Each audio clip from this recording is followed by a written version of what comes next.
Tijuana's mayor puts out a call for help, how the city is dealing with a humanitarian crisis. Making sleep a priority. The Navy adopts a new policy to make sure its sailors are rested after 2 deadly collisions at sea. You have to be realistic about what your home is worth. So I think people are coming more to a realization about what their property is worth now. San Diego home prices show signs of a cool down. What are the reasons for the recent changes? Consumers, 60% of consumers already started researching last night after Thanksgiving dinner, and they're here already armed and ready to go. And holiday shopping is so much more than Black Friday. From Small Business Saturday to Cyber Monday, we'll cover it all in our Friday Business Report. KPBS Evening Edition starts right now.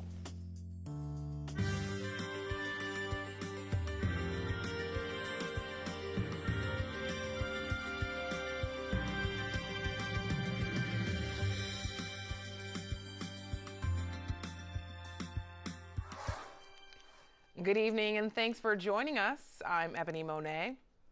The mayor of Tijuana is asking the United Nations to help deal with the humanitarian crisis. Thousands of migrants have flooded the streets while waiting to seek asylum in the U.S. Some Mexicans have protested the caravan. And as KPBS border reporter Jean Guerrero shows us, others are trying to help.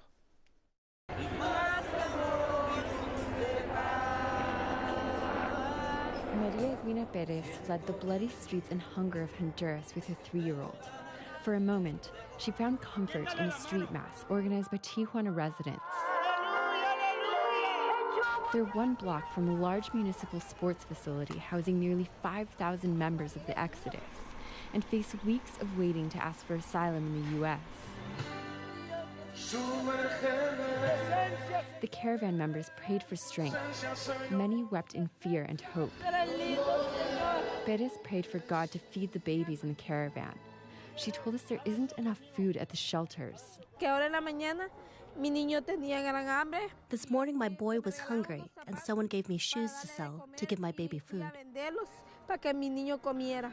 She says she had a dream last night in which President Trump opened the door to the U.S. and let all the children through. If he doesn't want the men to enter, he should let the women enter. We come to work not to create disorder. I am a daughter of God. Tijuana resident Jorge Guillermo Santos brought more than just scripture. ¡Y su pueblo! ¡Aleluya! He also brought food and coffee. Jesús estuviera aquí en vida como tú y yo. If Jesus was here, alive, like us, he'd do this. He'd give food to the hungry, drink to the thirsty, clothes to those without clothes. Aquel que necesita ropa. He condemned fellow Mexicans who have physically and verbally attacked the caravan. Que no conoce el amor de Dios. Hay gente. There's people who don't know the love of God. They don't know the power of God.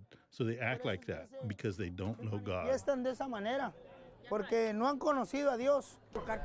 Nearby, a Honduran man named Marco Antonio Rivera painted a flag he plans to carry this weekend during a march to the border. He used strong language to condemn President Trump, saying he was born in a cradle of gold. He should give us a work permit. We don't need a house or money or food. We'll do it ourselves. As he painted, worried mothers asked him to watch his language, fearing he'd make the whole exodus look bad.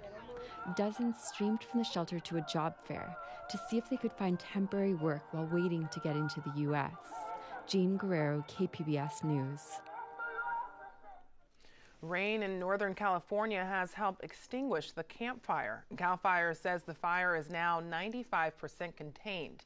84 people were killed and hundreds are still reported missing. Search teams are looking through thousands of homes and other buildings that were destroyed for possible human remains. The cause of the fire has yet to be determined. A new national climate assessment suggests wildfires and storms will worsen and the U.S. economy will suffer as a result of climate change. The latest report is the 4th of its kind and is mandated by law. It's based on more than 1,000 previous studies. In the U.S., weather-related disasters have done $400 billion in damage since 2015. The report shows 90% of current warming is caused by human activity. That contradicts President Donald Trump and other prominent politicians who are skeptical of climate change and its causes. San Diego is leading the nation when it comes to price reductions in home listings. That's according to Trulia, a real estate rental website. KPBS reporter Priya Sridhar explains what's behind the numbers. Ebony, let's think about what that actually means. What Trulia was looking at was the percentage of houses on the market where a seller had to lower their listing price at least once. Here in San Diego, 26.4% of the homes listed had at least one price reduction this past August. Nationally, that number was 17.2%, the highest national rate since 2014. Now, at first you might think this is great news for buyers, but Trulia says while the prices might get knocked down, nationally the reduction is only slightly off the original listing price, so the price isn't decreasing by much. Analysts also say increasing mortgage interest rates are slowing sales down too. Here in San Diego, there has been an almost 17% decrease in single-family home sales from October of last year to this year, and a 15% decrease in condo and townhome sales in the same time period. The only real change has been the interest rates. And so that, if the interest rates keep going up, and there seems to be a threat of the Fed raising the interest rates, that's going to hinder sales all over the country. There's no two ways about that. But once again, when you only build half the amount of homes you need for the region, your home will always sell, especially here in San Diego. Now, analysts say the median home prices are likely going to continue to rise, just maybe not as fast as in years past. Right now, the average single-family home price in San Diego is $645,000. Priya Sridhar, KPBS News. Whether it's Black Friday, Small Business Saturday, or Cyber Monday, retailers hope you're ready to spend in the days ahead. Earlier today, I met up with SDSU marketing lecturer Mira Kopik at the Fashion Valley Mall to talk about holiday shopping.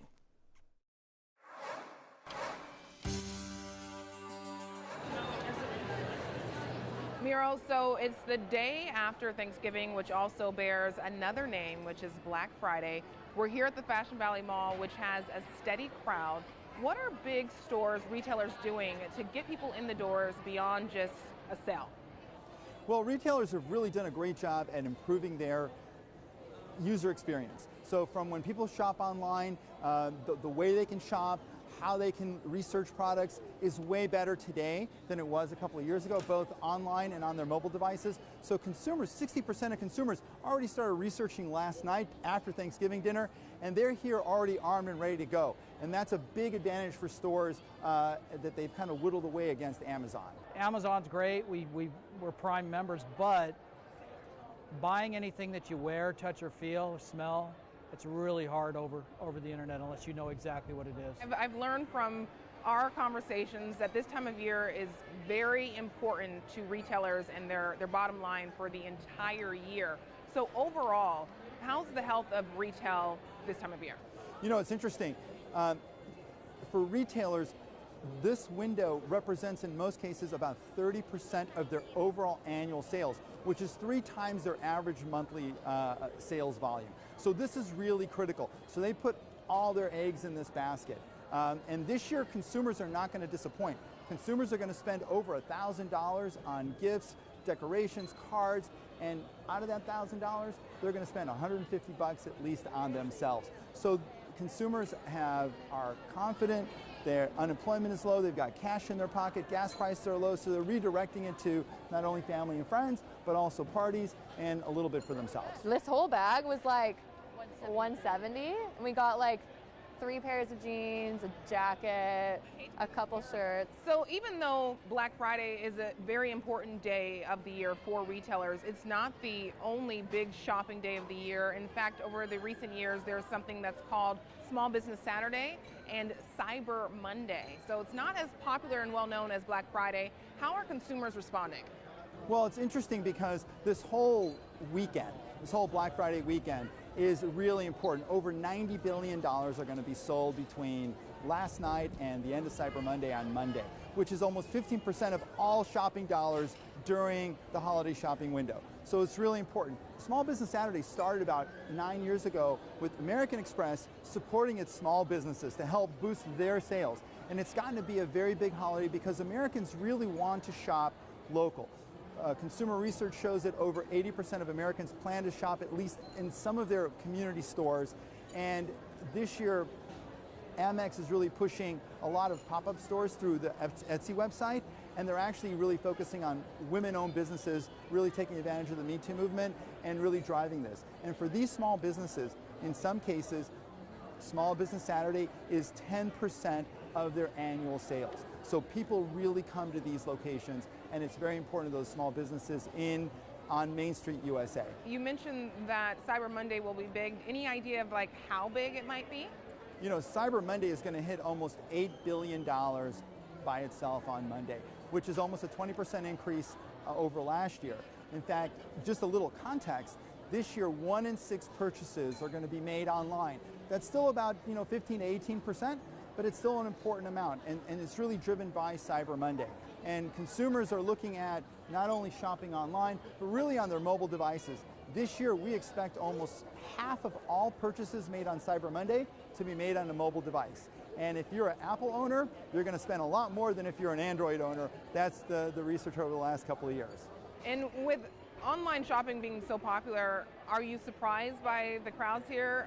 Is this in line with the projections, or what were you thinking? You know, people talk about retail being dead. It's not dead, because what the malls are doing, what the stores are doing, is they're changing the shopping experience by not having the so intense effort on 5 o'clock in the morning, 6 o'clock in the morning on Black Friday. What they're doing is they're really extending the shopping experience and making it a more pleasant experience for all consumers. And the malls, they've done a lot in terms of decorations, in terms of their Santa experience, in terms of the events that they have to support retailers. It's an overall connected experience. This year, over 170 million Americans are going to go to the mall over this weekend, which is almost 20% more than last year. And so although Americans are going to research online, they still are coming to the mall because it's a great experience, and it's gotten to be a better experience over the last 3 to 5 years. Mira Kopik, it's always great to talk to you. Thank you so much for taking time away from your holiday weekend to be with us. Thanks, Ebony. Happy Thanksgiving. Happy Thanksgiving. I'm John Yang. Tonight on the NewsHour, a new report paints a dire picture of the effect of climate change and pushes back against skeptics. Coming up at 7 after Evening Edition on KPBS. After 2 deadly collisions at sea, the Navy has a new policy to ensure sailors get better sleep. The Navy will now require 8 hours of uninterrupted sleep for sailors working on aircraft carriers. The USS McCain and USS Fitzgerald were involved in separate collisions in the Pacific last year that killed 17 crew members. Investigations found that fatigue and poor sleep management were factors in both crashes. The public agency that focuses on San Diego's regional transportation will have new leadership next year. KPBS reporter Allison St. John says 2 North County mayors will bring a bipartisan approach to Sandag. The San Diego Association of Governments, or SANDAG, budgets billions of dollars for new roads, trolley lines, train tracks, and bike lanes. Planning involves prioritizing future projects. The new chair of the board will be Poway Mayor Steve Voss, a Republican. There's been a history of Democrats feeling they were being shut out of the leadership position at SANDAG, but this year Voss invited Encinitas Mayor Catherine Blakespear, a Democrat, to apply to be the vice chair. Blakespear says she gives Voss credit for reaching out. He was in line to be the chair, and she says he called her and said he thought they'd make a good team. She says having bipartisan leadership could help the rifts that have divided the board over where to invest money on the transportation of the future. Could change a lot, because we sometimes can get locked into a transit versus road mentality or analysis, which can sometimes break down along party lines. And we need to be thinking about, how do people get where they need to go? We need transit and roads and biking and walking. Blake Spears says she hopes the board will tackle issues like connecting the airport to public transit, a challenge that has eluded officials till now. Sandag also has a new executive director, Hassan Ikrata, who till now has headed up the Southern California Association of Governments based in Los Angeles. He'll start work next month, so next year will be a whole new era for our transportation agency. Allison St. John, KPBS News. The relationship between police and immigrants is often viewed through politics, but a new report in San Diego examines it as a matter of public health. KPBS reporter Taryn Minto spoke with the executive director of the American Public Health Association about the findings. The association made a statement that police violence is a public health issue. What do you mean by that? Police violence creates both injury and death. Inappropriately, of course, and it creates an environment of fear. And we know that that fear environment influences our children, their health and well-being. It influences their mental health, influences their actual growth. It results in early childhood trauma for those children who live in these communities in which people are afraid. So it's a big issue. What is the significance of the association declaring it as a public health issue? I think it brings it to the forefront so that people recognize that it's not just a policing issue, that it's also a health issue. So there are other disciplines that have to be involved other than policing. It allows social workers and community workers and others who think about how you bring together communities to build a holistic community, one that is where people feel safe, which we know drives ill health, is important. You know, if you're afraid to go out in your community, then you're not going to walk, you're not going to bike, you're not going to let your kids go out and play. And if you're afraid that the people who are supposed to protect you are threatening to you, then who do you return to? You're going to need to defend yourself. And that's a problem. One of the last pieces of new information that the association revealed that I want to talk about is how students of color experience feelings of fear related to crime or violence at a higher rate. Can you explain the significance of those findings? It goes with all the other challenges we have for communities of color, feeling threatened, feeling targeted by others. And when you feel threatened or you feel targeted, you respond to that. To the extent that we just want people to feel equally safe in their homes and in their communities, I think if we can create a society where we all feel equally safe, we'll have much more prosperity. We talked about a number of concerning issues. Where's the hope? We are seeing much more lower rates of cardiovascular disease, for example. We're making tremendous progress in tobacco control for combustible tobacco. We're having challenges now with e-cigarettes, but we're getting our hands around that, at least we're trying to get our hands around that problem. You're seeing some leveling off on things like obesity. We're doing much better health education. The health of the public is getting better in general. We do have things that intervene, like opioids, which has entered the community. And we have things like these new scooters, right, which is now going to be a major disruptor because we got people wearing seatbelts in their cars and helmets on their bikes, but they're all on scooters without helmets. So we have some challenges. But I think we're very good at identifying those challenges. And I think the hope of improving the health of the public is really strong. Well, thank you very much, Dr. Georges Benjamin. Thank you. This week, a special KPBS roundtable on climate change. We look at the current threats to our planet, how local communities will be forced to adapt, and California's leadership on this issue. Join us for the KPBS roundtable tonight at 8:30. Good afternoon. I hope you had a wonderful day today. The weather, well, it's looking pretty good. Nice and clear. To the north of us, we're still seeing some precipitation, some mountain snow in the Sierras, and also a couple inches of rain expected to fall in parts of Northern California. That could cause some problems with those burn scars. But down here, it is a lot quieter. Not much going on. Taking a look at the temperatures for tonight in Borrego Springs, 52 degrees. In Ramona, we're at 48. In Oceandale, 52. And could see a little bit of fog later on tonight in the metro and also along the coast. We're reaching 60 for that low temperature. Here Saturday, could see a couple of showers again to the north in the central region through some of the valleys. But down here, it's going to be nice and quiet. Temperature-wise, right around average. San Diego at 69 with sunny skies. Oceanside as well, and Chula Vista also reaching 69 degrees. Mount Laguna will see some sunny skies at 52 for the high. Along the coast for the next couple of days, we are staying just gorgeous, beautiful. Getting a little bit warmer to those mid-70s by Monday. Inland, expect to see gorgeous conditions through Tuesday, but check out Wednesday.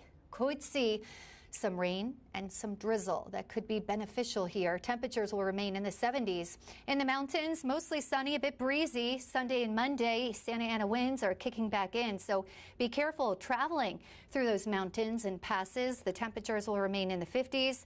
And then through the deserts, again, a bit breezy Sunday and Monday, so travel disruptions are possible. Also an increase of wildfire danger, so keep your eye on that.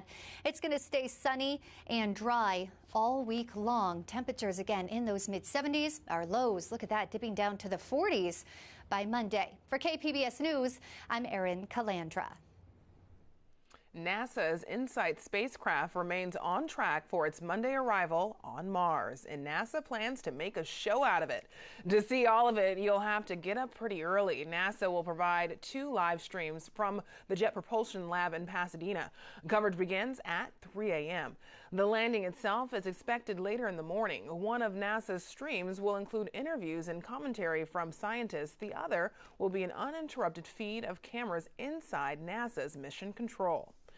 Now that the holidays are here, it's time to check in on the holiday shows happening around town. Here with a roundup is KPBS Arts editor Nina Guerin. For many families, going to see the Nutcracker is as much a holiday tradition as baking cookies or decorating a tree.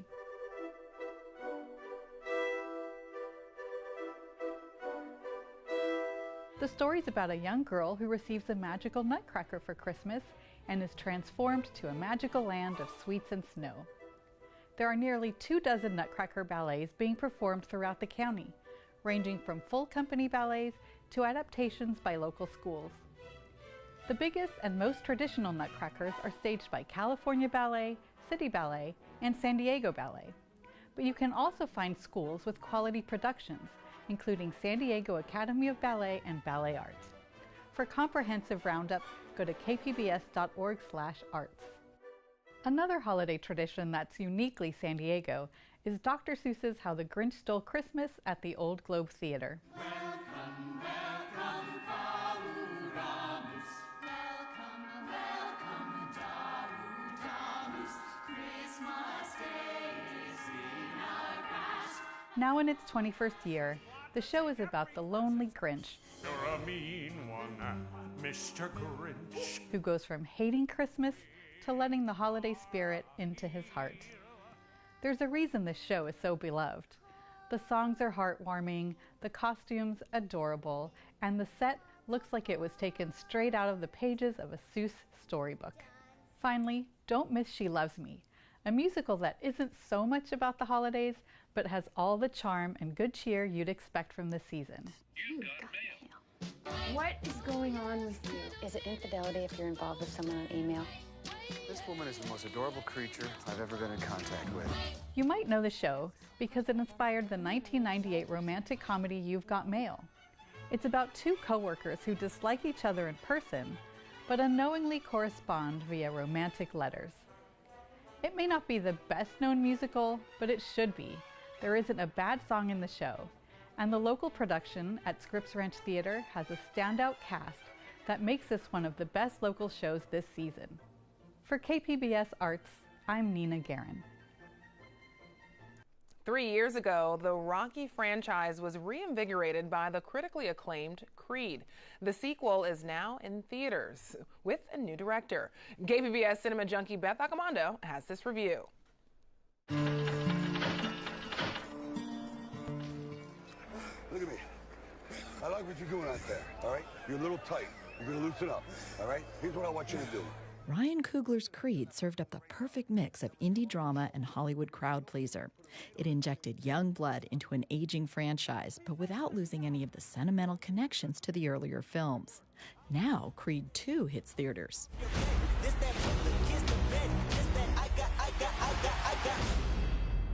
It may not seem like it now, but this is more than just a fight. Well, that's what Rocky films have always been about. And Creed 2 provides that formula in muscular form. We get everything we expect in a Rocky film, from brutal poundings in the ring to emotional melodrama outside. But you don't think I could beat him? Is that what you're trying to say? No, that's not what I'm saying. I'm saying I'm not going to be here forever. And what's that supposed to mean? That means you got to do some smart thinking. Oh, you want to talk about smart decisions, Rock? You in this house all alone. Who been taking care of you? Me. I've been here for you. Who else you got? And when that Rocky theme plays in the final bout, it's undeniably rousing. Creed delivered a knockout, but Creed 2 respectably goes the distance. Beth Accomando, KPBS News. You can find tonight's stories on our website, kpbs.org/evening edition. We're ending tonight with music from Hannah Jane Kyle, recorded at Public Media Radio. Thank you for joining us. Have a great night. I see you sacrifice